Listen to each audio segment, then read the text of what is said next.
Our New Testament reading comes from the book of Matthew today, and it deals with the life of Jesus following the assassination of his cousin, John the Baptist, his forerunner.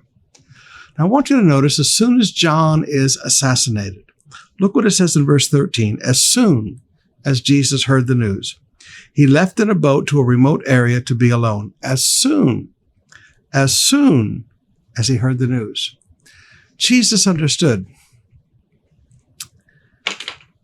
Grief requires some solitude to heal. Now, yes, you need to be around life because life is for the living. But also, sometimes grief requires some solitude to process, to think through things, to think through what's next. Sometimes grief requires solitude. So Jesus goes and he says, all right, I'm going to go and be by myself for a little bit. And he said, let's go to the other side to be alone. But when he gets there, if you look on now in verse 14, it says, Jesus saw a huge crowd as he stepped from the boat, and he had compassion on them, and he healed the sick. So he heals the sick because of his compassion. He feeds them. He does all of the ministry. He does not allow grief to cause him to neglect his ministry. And that's an important truth for young leaders to learn. You know, sometimes you still have responsibilities and the people still need you. So he did his ministry. He took care of the people. He healed the people. He fed the people. And then look at it as it closes out in verse 22 and 23. Immediately after this, immediately after he fed the people and sent them away, Jesus insisted that his disciples get back into the boat and cross to the other side of the lake while he sent the people home. And after sending them home, he went up into the hills by himself to pray, and night fell while he was there alone. Now, beloved, did you notice that? Notice a progression. Jesus, he's fully God, yet fully man. He has to process his grief also. He goes to be alone, but people need him.